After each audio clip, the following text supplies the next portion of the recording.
Ahora sí ya se ve la imagen. Sí, perfecto. Ok. Gracias. Si quieres de una vez moverla para adelante, a ver si se ven las otras para que El problema es que no pude abrirla. ponerlas en... Ok.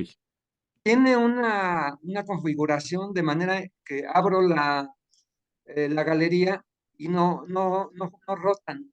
Sí, no te Ese, preocupes. Está muy bien entonces estoy puesta el abriendo cuadro. una por una. De acuerdo. Bueno, bueno, entonces voy a otra vez a la cuestión de la compra consolidada. Em, Perdón. Bueno, entonces lo que teníamos hasta ese momento era, estamos hablando de que esto se desarrolló o digamos alcanzó su mejor estándar entre 2007 y 2018. La otra pieza era la infraestructura de almacenamiento que ponían 47 empresas de distribución.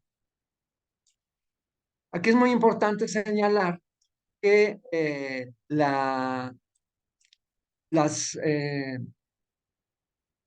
las empresas de distribución de medicamentos especializadas en la distribución de medicamentos tenían por un lado la, hay una división. Por un lado están estas 47 que distribuyen al sector público, distribuían, esto ya no existe, distribuían al sector público. Y el resto de empresas se dedicaban a distribuir al sistema hospitalario privado. Bueno, y la cuarta pieza es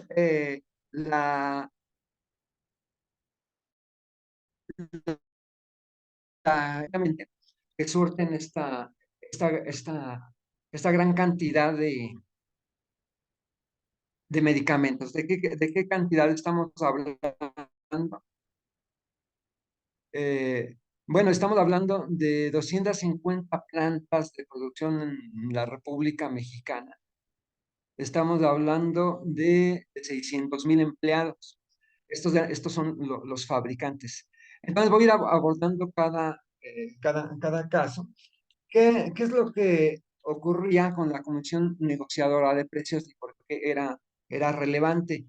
Pues la Comisión Negociadora de Precios estaba conformada por este grupo de funcionarios que negociaban con los distintos distribuidores, con los distintos proveedores, todas las claves. Hay que aquí aclarar que a cada clave, cada medicamento se le denomina como clave en la jerga de estas negociaciones, y porque así se clasifican dentro de las instituciones de salud. Entonces, el omeprazol, que es uno de los medicamentos de mayor demanda en el sistema hospitalario mexicano, es una clave. La amoxicilina es una clave, que son, por cierto, dos de los medicamentos de mayor demanda y dos de los medicamentos que más rápido empezaron a agotarse después de que se desmanteló esta cadena. Bueno, la siguiente pieza era la, eh, bueno, perdón, déjenme explicarles en qué consistía. ¿Ellos por qué negociaban los precios? Porque tenían que llegar a establecer con cada uno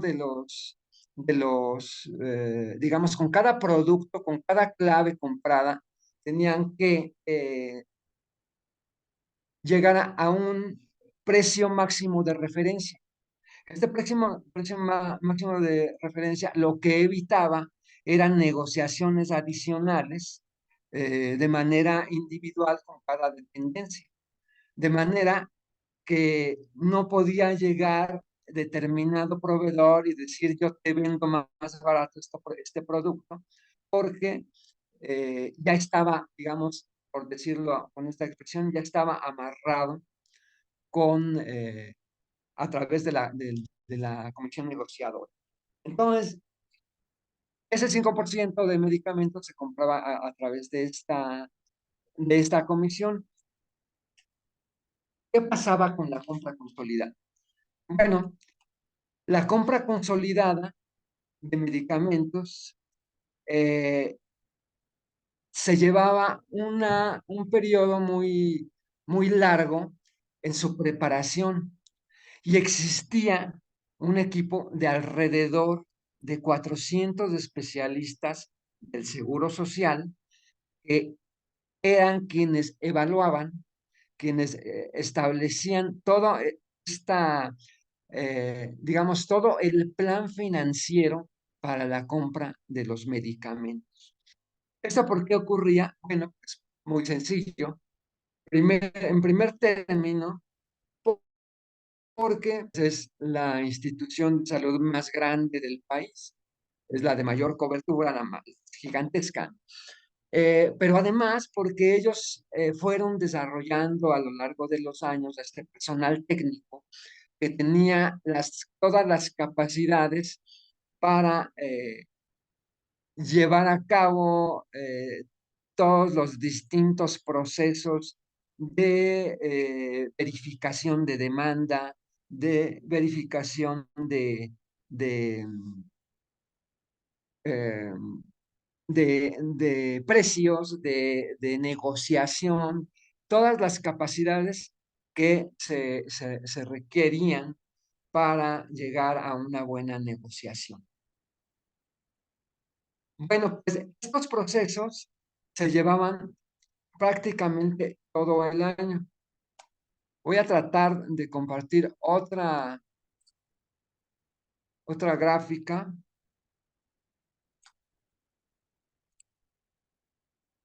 Espero no fallarles.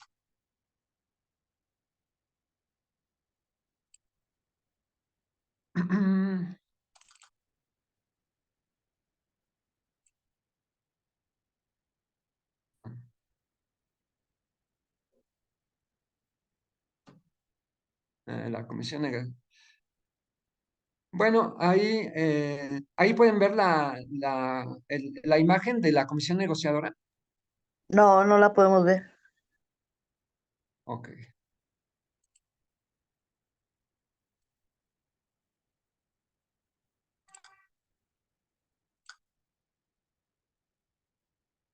Un segundo, por favor.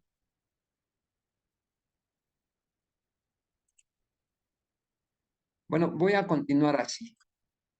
Ustedes disculparán, aquí está la imagen principal, que es muy importante tener en mente las cuatro piezas que representaban. De todos modos, yo les voy a hacer llegar el enlace de los textos que publicamos. Este texto quiero comentarles que lo publiqué en Quinto Elemento Lab, que es la organización que pues, le dio mayor cantidad de descubrimientos sobre el caso Odebrecht, por ejemplo, en México. Que bueno, hubo una cobertura global ahí. Bueno, entonces, la Comisión Negociadora de Precios tenía un calendario muy estricto. Un calendario que comenzaba en enero, entre enero y marzo, y que comenzaban a levantar, a establecer la demanda de los diferentes productos. Era un proceso administrativo que se ejecutaba anualmente y era para realizar todo el requerimiento de medicamentos genéricos demandados por las instituciones del sector salud oficial, del sector público. Ocurría generalmente entre febrero y octubre y comenzaba, como les decía, con el levantamiento de la demanda de productos de las delegaciones del IMSS y de las demás instituciones que decidían subirse, porque ¿cuál era la característica de esta, irme más rápido porque veo que el tiempo me come muy rápidamente? Bueno, ¿cuál era la característica? Era que las instituciones de los estados comenzaron a subirse a partir de determinado momento. Entonces, de pronto, el estado de Hidalgo, el estado de Guanajuato, etcétera, se iban subiendo, se subía Pemex, se subían distintas instituciones públicas. Y eso ocurría entre febrero y marzo, quienes se apuntaban, pues empezaban a aportar su demanda para que se conformara, digamos, este gran pedido. Luego, entre mayo y agosto, se cerraba el plazo para que las instituciones pudieran sumar su demanda de productos y se cerrara el requerimiento, ¿no? Entonces ya pasaba al área de adquisiciones. Entre mayo y agosto se hacía toda una investigación de mercado a partir del requerimiento por la Coordinación Técnica de Investigación de Mercados. Es la que estoy viendo aquí la cifra precisa, fíjense, yo les dije 400, no, eran 450 profesionales administrativos de mercadeo, de análisis de procesos, etcétera, y procesaban 1.700 claves, 1.700 medicamentos genéricos.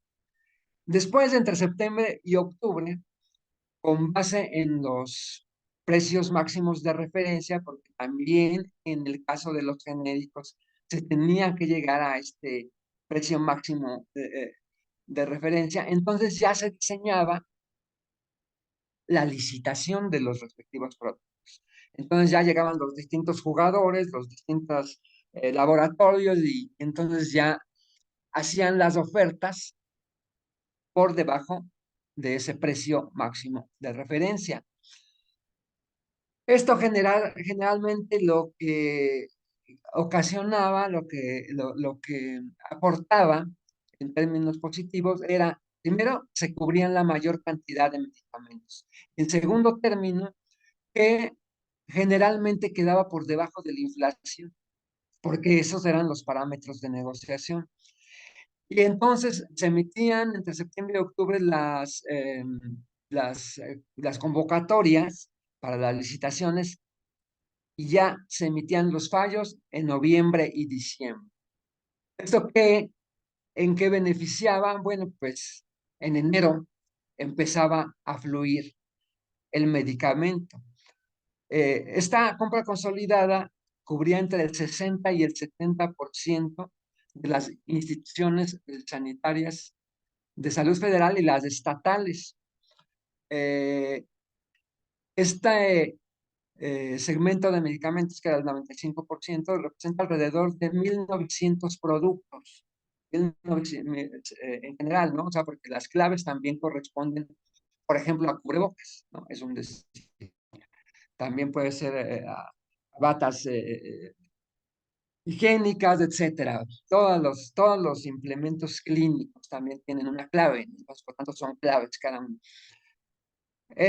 Por ejemplo, en 2017 se sumaron a la compra consolidada 39 instituciones, 17 instituciones de salud, desde luego, 17 de orden federal, 22 estatales. En 2018 fueron 42 las instituciones, 20 federales, 22 estatales. Esto representaba entre el 60 y el 70% de toda la demanda. Pero no fueron los años en que más instituciones se sumaron. El récord fue de 54 instituciones que participaron en la compra consolidada, que existía antes, y el total de hospitales públicos que significaba esta cobertura eran 3.500. Era una barbaridad. Bueno, pues en cuanto a los distribuidores, las 47 empresas de las que les hablaba, pues eran especializadas en suministros para el sector público, ¿no? Por un mismo precio vendían al gobierno los productos de los laboratorios, por un precio.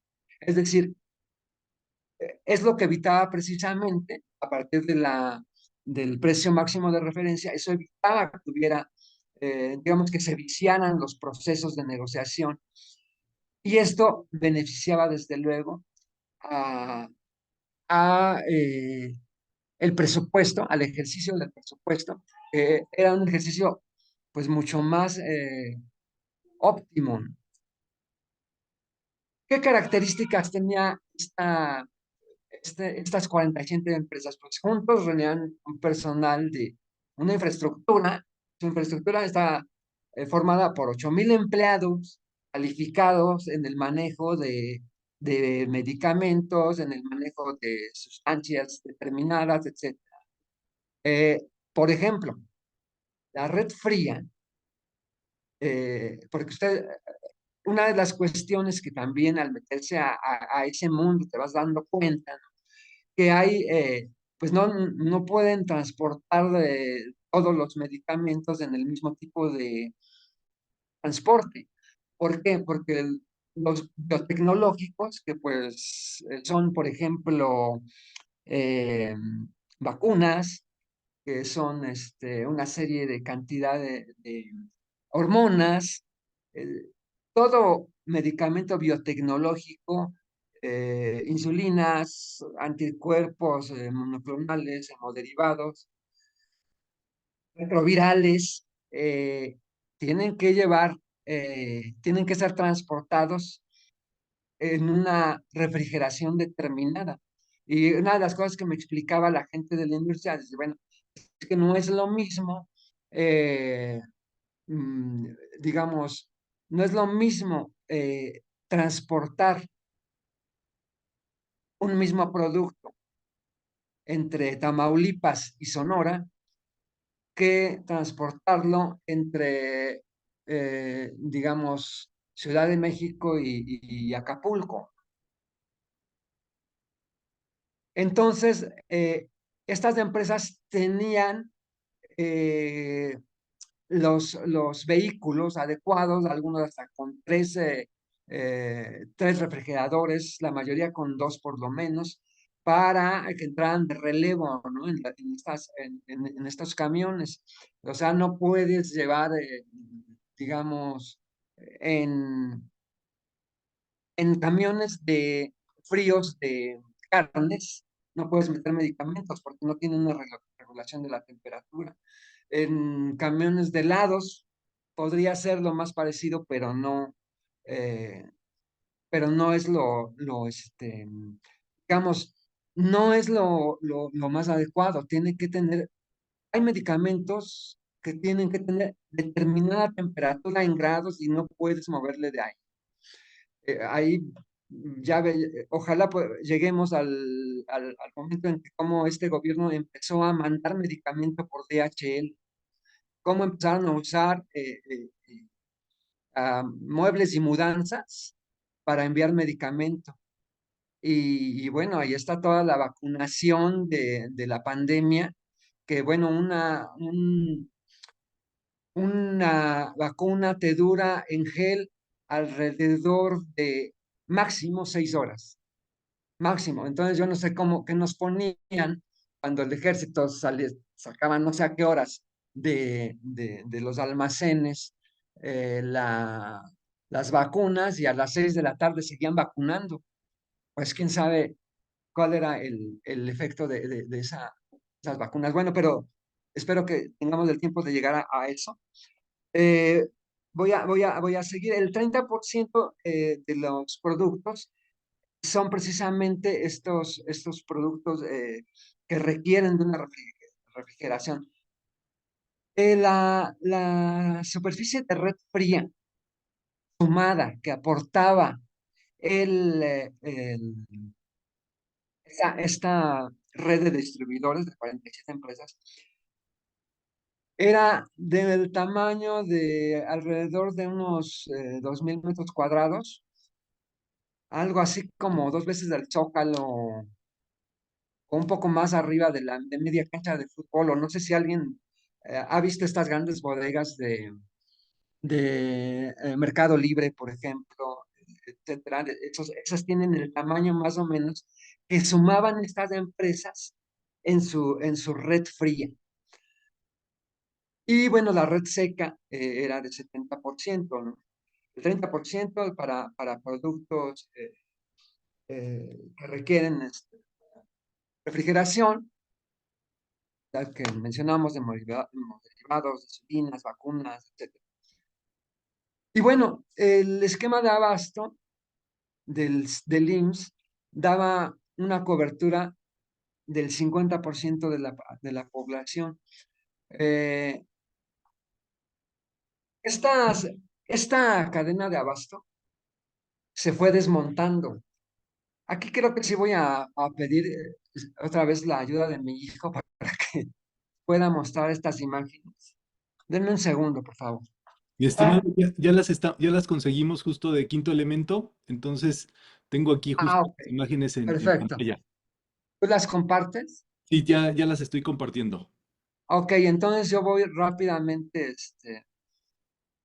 rápidamente me voy metiendo a ellas para que tenga una mejor vista para mí, porque si no, no las puedo leer. Ahí en la publicación las veo muy chiquitas. Sí, Denme aquí un ya segundo, por te las favor. tengo, las puedo hacer zoom aquí donde estamos. Si ves Ok, aquí en la pantalla de Zoom ya te debe salir lo que estoy compartiendo. ok. Bueno, yo me voy. ¿Qué pasó en 2018? Llega Andrés Manuel, me voy yendo súper rápido, disculpen ustedes, pero si no, no vamos a terminar. Bueno, inicia la transición adelantada, pone su oficina en la Roma. López Obrador manda a Pedro Centeno Santaella, exalcalde de un municipio del Estado de México, de un municipio de clasificación C, y se lo lleva para recibir la administración del IMSS. En la primera semana de agosto se cancelan contrataciones y procesos de la compra de medicamentos y se empieza a dar un agresivo, le ponemos un agresivo plan de depuración de personal. La Hacienda envía a su gente. De todos modos, había cierta simulación porque, bueno, por ejemplo, yo hablé con varios de los distribuidores y empezaron, si estuvieran llamándolos, sondeándolos, incluso pidiéndoles moche, cosa que está en este reportaje que nos hizo favor de compartir. Bueno, continuando con el desmantelamiento, se emitieron fallas de licitaciones derivadas de la compra consolidada para 2019. Porque, ¿qué pasaba? Otra de las cosas que no mencioné es que la compra consolidada siempre, en la compra consolidada siempre se incluía un porcentaje que, si no me equivoco, era más o menos del 20% de producto adicional al mismo precio. Es decir, si a ti se te acababa el omeprazol, todo el omeprazol que había consumido que era la demanda del sector salud o de las entidades que hubieran participado en la compra consolidada, pues lo que ocurría era que terminaban, tenían asegurado ese 20%. Bueno, pues lo que hicieron estos señores es que con la cuestión con esa garantía, vivieron todo el 2019 y parte del 2020. Cuando ya estábamos en pandemia, pues era obvio, pero súper obvio que no podía ocurrir que se estuviera surtiendo el medicamento, los medicamentos en general y los implementos que se requirieron ya en 2020 para atender una crisis pandémica de grandes dimensiones, como lo fue el COVID. Bueno, pues entonces empieza, segundo, voy a mis notas. ¿Cuál es la siguiente fase de esta, de este desmantelamiento? Bueno, entre enero y junio de 2019, el gobierno empezó a explorar alternativas para surtir medicamentos, ¿no? Ustedes se acuerdan que se manejó que si el ejército, que si eh, no sé quién más iba a hacer la distribución, que el INSABI. O sea, lo cierto es que eso era desde el principio materialmente imposible. ¿Por qué era imposible? Bueno, el IMSS tiene bodegas, nunca han tenido realmente una estructura logística de distribución de medicamentos, sino lo que han tenido es más, incluso la red fría del IMSS y del ISSSTE, que son los más gigantescos, eh, son viejas, son muy viejas. Justo lo que estaba comentando Sandra, eh, uno de esos trabajos exploró la cantidad de años y pues es una cosa espantosa. Es como si trajeras ahorita un Datsun 77, ahí metiéndole toda clase de arreglos para que siga caminando, ¿no? Entonces, bueno, lo que ocurre después es que solicitan a la unidad financiera, a la Secretaría de Hacienda, que se investigue a 3 empresas. Han de recordar fármacos especializados, Maipo y Dimsa. La más famosa era fármacos especializados y los excluyen. Después renuncia Germán Martínez porque se da cuenta, el director del IMSS, que venía del PAN y que se suma a la 4T, pues se da cuenta del tremendo problemón que va a caer de encima. Y bueno, la Secretaría de Hacienda es cuando empieza a desarrollar esta estrategia con los distribuidores, porque básicamente lo que dejaban entrever es que ya no tenían muy claro qué es lo que querían hacer. En efecto, no era una cuestión de que el gobierno estuviera pensando y estuvieran eh, definiendo. En efecto, ya no sabían qué hacer porque ya tenían encima el total desabasto. Ya tenían encima eh, la demanda de los siguientes años. O sea, era una cosa que no podías reconstruir de un día a otro, pues el equipo administrativo del INSS, no podías de un día a otro hacer toda la negociación, recomponer los equipos de negociación. Ah, bueno, miren, aquí para septiembre de 2019, es cuando entran en operación contratos adjudicados directamente a la empresa de mensajería estafeta, tanto para almacenamiento como para distribución, con vigencia hasta el 31 de octubre de ese año. Y una serie de cosas como esa, ¿no? Hace un rediseño el gobierno federal, divide el país en 7 regiones. No sabían ni para dónde caminar. ¿Qué pasa ya para 2020? Para 2020, cuando ya está la pandemia encima, yo platiqué con varios médicos y bueno, no tenían modo de atender, no había muchos medicamentos, no tenían los trajes adecuados para que, como me dicen, bueno, se habían salvado muchas más vidas. Todavía alcanzaron a activar una esa segunda garantía del 20%, en efecto aquí dice, el 20%, la compra consolidada adicional garantizada por el clausulado de dichos convenios, ¿no? De los que se venían haciendo.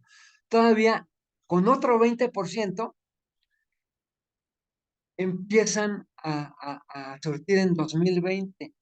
O sea, reciclan la garantía de 2018 para 2020. Bueno, pues era una medida desesperada. Y bueno, es cuando Hugo López Gatell empieza a conducir las negociaciones con gobernadores para adherirlos al INSABI. Es decir, como ya no sabían para dónde caminar, querían imitar el modelo, pero pues ya era una cuestión imposible armar, armar ese, toda esa infraestructura logística, toda esa infraestructura administrativa y sintonizar a todos los actores y reensamblar. Para febrero 24 de 2020, se da el primer caso COVID y se acabó todo. Empezó López Obrador con el discurso de la corrupción de las farmacéuticas. En efecto, destrozaron a varias de las empresas que cumplían con esta función, que se alegaba que había monopolio, etcétera. Bueno, pues era lo que había, era lo que tenías. Es como si, bueno, vas en tu casa, ¿no? En la despensa son las 11 de la noche y lo que hay es atún, pues te comes atún, ¿verdad? Pues es lo que había, esas 45 empresas que no eran atún, eran empresas muy especializadas, eran empresas muy profesionales y que en efecto no pertenecían vamos, de esas tres eran muy grandes, pero no eran los únicos que surtían. Después vino el show de cuando se designa a David León Romero. En ese inter se aparece el asunto de que le daba la lana a Pío López Obrador, ¿no? Porque hay que recordar que David León es el primero que lo designan para la nueva empresa de distribución de medicamentos que anunció López Obrador.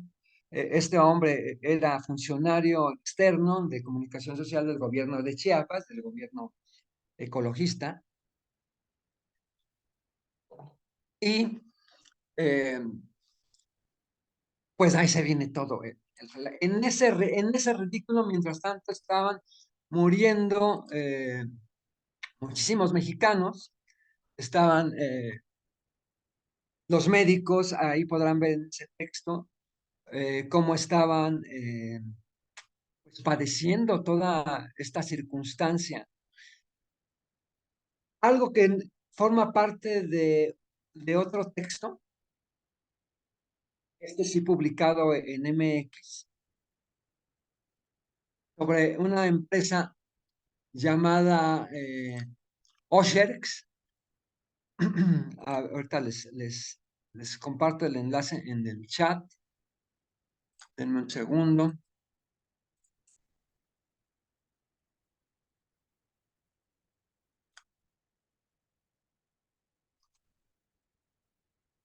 Pasamos de Quinto Elemento Lab a ver, aquí lo voy a compartir, este nuevo texto que les voy a comentar rápidamente para que haya, pues ya está cerrando, creo que ya me pasé de tiempo, rápidamente, con eso cierro. Bueno, pues una de las características perdón,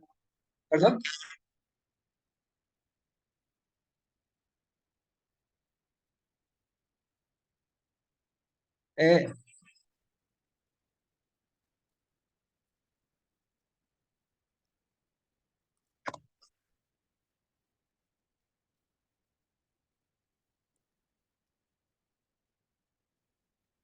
Ya la tenemos en pantalla, Esteban.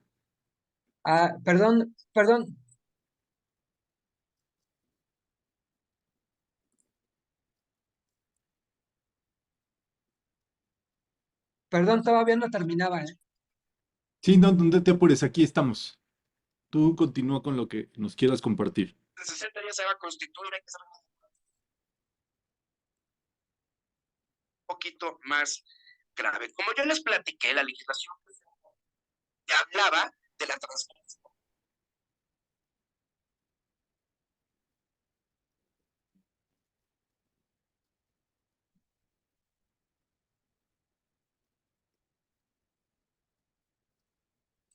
Disculpen ustedes, creo que me metí a un audio. Ya les compartí ahí el de Ocher, ahí está el de Ocher, ¿no? No, no es, fíjense que no. Les mandé una cosa que no es. Denme un segundo, rápidamente cierro. Con eso cierro.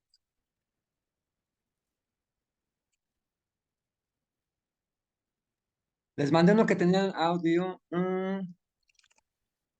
Este sí es. Abasto 4T. Funcionarios venden 57 millones de medicamentos al IMSS. Bueno, rápidamente. Ya para cuando iba muy avanzado el gobierno de Andrés Manuel López Obrador, empezamos a detectar una serie de empresas de hechizas, de empresas al vapor. También en Quinto Elemento Lab le dediqué un reportaje a estas empresas al vapor, pero en el caso de Oshers la pude investigar mucho después. porque en el primer paquete pues, fueron una gran cantidad de empresas y bueno, no había tiempo. Después llegamos con Nortex. Esta empresa lo que hizo fue formada por funcionarios del gobierno de Américo Villarreal, del gobierno morenista de Américo Villarreal, en Tamaulipas, y empezaron a comercializar medicamentos con instituciones del sector salud. Este tipo de empresas, estas son las compras consolidadas que hace el gobierno ahora, ¿no? A muchas de pequeñas empresitas que, como esta, pero ahí van los detalles, rápidamente. El detalle es que ellos empezaron a comercializar o ganando un contrato para una hormona que se llama eritropoyetina humana. Esta hormona ayuda en enfermedades renales. Para no ir más lejos, resulta que ellos ganaron ese contrato que eh, esta, esta, este producto se elaboraba en laboratorios de Jalisco. Lo gana una empresa, estos señores, que además de ser, eran funcionarios, por lo cual estaban impedidos, pero bueno. Ellos compran, se supone, bueno, ellos no supieron precisarlo, ahorita les doy los detalles. Lo compran en Guadalajara,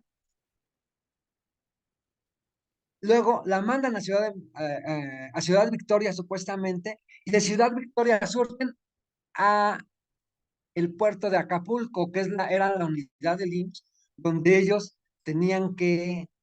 eh, el contrato era para esa unidad, ¿no? Bueno, para el almacén de Acapulco en Guerrero.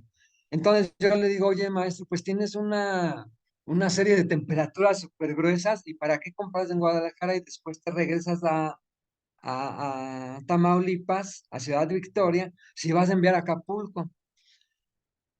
Rápidamente les leo un par de preguntas que le hice, entre otras, ¿no?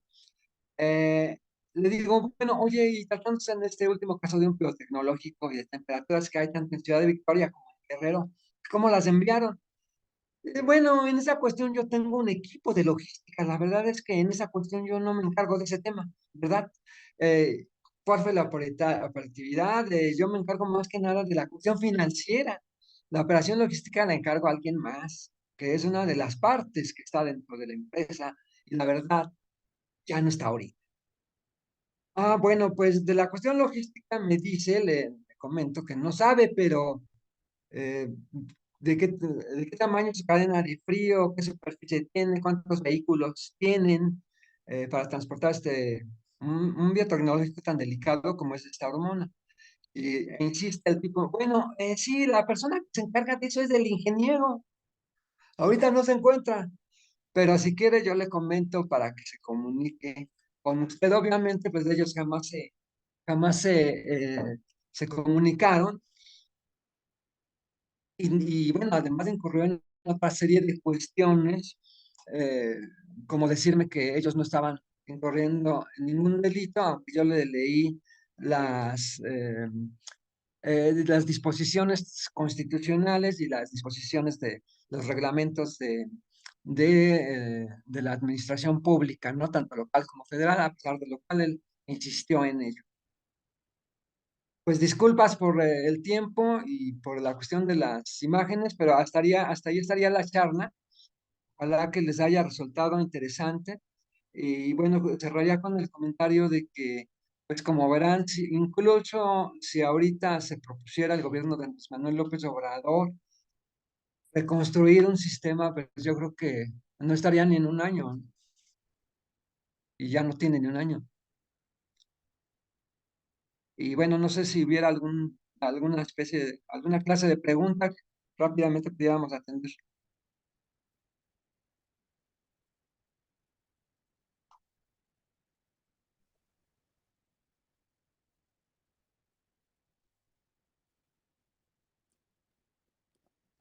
Pues creo que estamos entonces con todo esto, Esteban. Yo te agradezco la participación del día de hoy. A Sandra les estamos compartiendo por los distintos canales que tenemos estas notas para que puedan también revisarlas, ahondar más y todo. Dice Emma Holguín que es muy buen reportaje, que felicidades. Y Muchas bueno, gracias. seguiremos acá con más actividades. ¿Algo más que quieras agregar, Esteban, para pasar No, a pues los... muchísimas gracias y prometo que para la próxima voy a estar